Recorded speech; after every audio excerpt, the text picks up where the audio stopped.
Olha, a minha história é um pouco engraçada, porque assim, a nossa família de matriz africana, a nossa religião era do candomblé. Então, minha família toda, minha avó dançava caboclo, para quem conhece, né?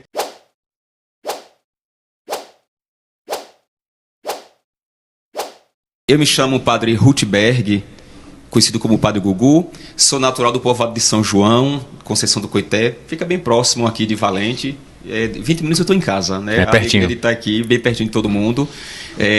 Sou o segundo filho de uma família de 5. A minha mãe teve 5 filhos. Somos 3 homens e 2 meninas. Minha mãe é mãe solteira, hoje. Né? O meu pai nunca me assumiu, né? Meu registro não tem nome de pai.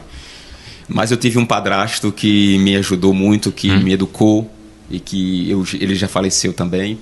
Tenho 43 anos, fiz 43 no dia 15 de novembro e no dia 30 de dezembro estarei fazendo 14 anos de padre.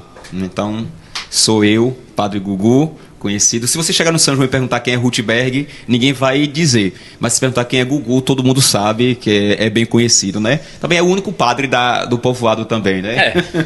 Então perguntar quem é o padre aqui, Rutberg ou Gugu, todo mundo vai saber e vai dizer quem é. Pois é, Rutberg. Isso.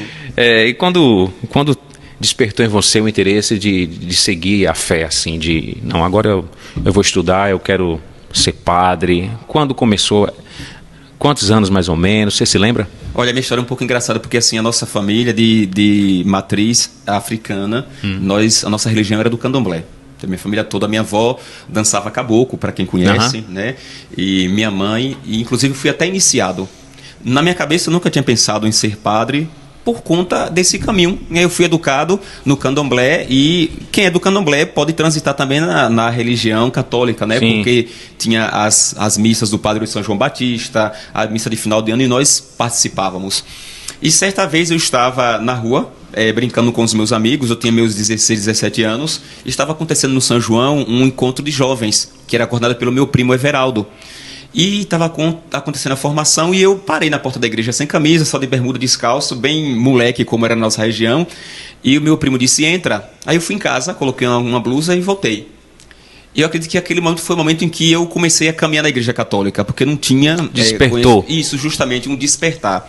E como eu sempre fui muito curioso e conversador, naquele primeiro encontro eu já comecei a interagir, fazendo muita pergunta. Gostei, voltei na semana seguinte e dali eu comecei a fazer o caminho para fazer a primeira Eucaristia, porque tinha um conflito da fé. Eu venho do candomblé e a Igreja Católica não aceita a junção dessas realidades, porque cada um precisa rezar no seu lugar. Pois bem, depois de 6 meses eu já estava à frente do grupo com o meu primo ajudando, coordenando. Tinha essa capacidade porque eu sempre fui muito atento às coisas. Depois de 6 meses eu estava ali no grupo com eles, aí me preparando para receber o sacramento do crisma. Sim. Minha madrinha de batismo, que morava em Salvador, ela ficou sabendo disso e ficou super feliz de saber que eu estava caminhando na igreja. E nesse período lá no São João tinha outra senhora chamada Elciane, que era animadora da comunidade. Ela olhou para mim e disse assim, você já pensou em ser padre? Eu achei aquilo muito engraçado porque eu gostava muito de festa. E na minha cabeça a festa... E uma coisa muito distante também, justamente, né? Muito distante. O que eu conhecia do padre era 2 vezes no ano, que o padre ia celebrar a missa de São João Batista, o padroeiro, e no Natal. O que eu conhecia de igreja era isso. Não tínhamos televisão em casa, então não sabia de quase nada. Quando ela disse aqui, você já pensou em ser padre? Eu achei engraçado. Que nada. De jeito nenhum. Não, de jeito nenhum. Nunca passou pela minha cabeça, porque eu também tinha um projeto de vida para mim. Eu pensava em ser veterinário. Sim. Meu sonho era ser veterinário. E olha a vida como é engraçada. Me formei em magistério, hoje sou padre e veterinário ficou de lado. Depois daquela pergunta, ela ficou martelando na minha cabeça. Já pensou em ser padre? Já pensou em ser padre? Eu já estava na igreja, eu comecei a pesquisar as coisas como seria. E depois de 2 anos que eu estava desse encontro lá, depois de 2 anos, eu comecei um chamado fazendo encontro vocacional com o Padre Elias Cedrais, que era o pároco de Conceição do Coité. Sei. 2 anos depois de entrar, eu estava fazendo discernimento vocacional para ser padre. O despertar não foi meu, foi de alguém. Porque geralmente é assim que acontece, né? Nem todo jovem que começa a fazer o discernimento vocacional, a vocação é em si dele.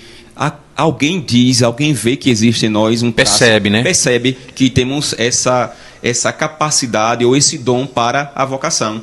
Então, depois de 2 anos e meio, eu estava ingressando no seminário. 2 anos e meio depois da pergunta se eu nunca tinha pensado em ser padre. Foi rápido. Que geralmente o discernimento vocacional dura 5 anos ou 6 anos, porque você vai sendo acompanhado.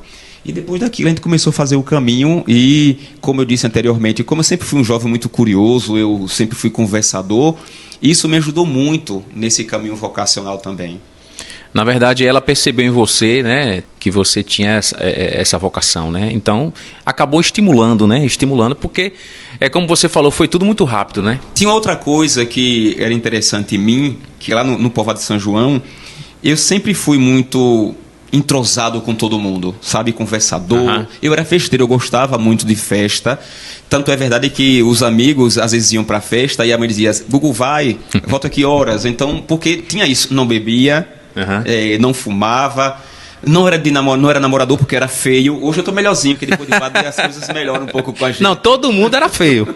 Todo mundo era feio. Hoje tá todo mundo melhorando aí. Mas assim, eu era daqueles que chegava na festa, era um dos primeiros a chegar e o último a sair. Gostava demais de festa. Aí eu pensava, como é que a vida, na minha cabeça, a vida de padre não correspondia, não dava para juntar as duas coisas. Padre e festa não dava. É porque eu não conhecia na realidade, né? Depois que eu comecei a andar com o Padre Elias, e Padre Elias era um padre muito festeiro, quem conhece o Padre Elias sabe o quanto ele gosta de forró, o quanto gosta de tomar uma cervejinha. Tanto é que eu disse para as pessoas, olha, eu aprendi muita coisa de vida com o Padre Elias, porque para mim é um exemplo. Pois então eu decidi fazer a experiência vocacional.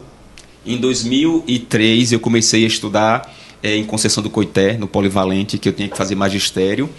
Então, lá em Conceição do Coité ficou mais fácil de você sair, porque até então minha vida era São João, Retirolândia, que era a cidade mais próxima. Mais próxima, né? A gente vinha em Conceição do Coité uma vez no mês e olhe lá, que era sexta-feira, era uma novidade, quando a mãe levava para fazer a feira em Conceição do Coité.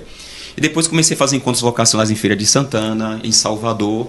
E quando você sai do seu lugar e você começa a ver o mundo como é lá fora, e como eu já tinha essa desenvoltura para me comunicar, então os padres gostaram muito de mim, viu que eu tinha jeito de me comunicar com as pessoas. E para quem é padre sabe o quanto a comunicação é importante. É importante.